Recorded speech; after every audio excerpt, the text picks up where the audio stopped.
L'Iran augmente la répression à l'intérieur du pays. En effet, le régime iranien a renforcé fortement la répression, au point que certains observateurs pensent que toute possibilité d'ouverture politique est quasiment fermée.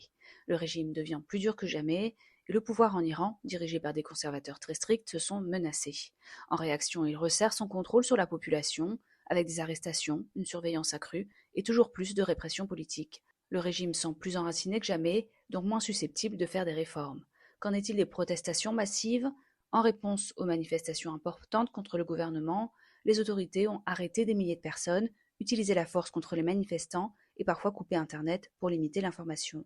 Mais la répression s'élargit désormais, elle ne vise plus seulement les manifestants, elle touche aussi les journalistes, les militants et même des politiciens réformistes. Certains sont accusés de menacer l'État ou de collaborer avec l'étranger. Même l'opposition interne, modérée, est visée. Pourquoi le régime fait ça? On note plusieurs raisons probables, la peur d'un soulèvement ou d'une révolution, mais aussi la fragilité économique avec l'inflation et toujours les sanctions. En gros, plus le pouvoir se sent fragile, plus il devient répressif. Rien de très nouveau. Il y avait peut-être un espoir de réforme ou d'ouverture, mais aujourd'hui, cet espoir semble disparaître. Le pays se dirige vers un système encore plus autoritaire et fermé pour rester au pouvoir, ce qui réduit presque à zéro les chances de changement démocratique à court terme.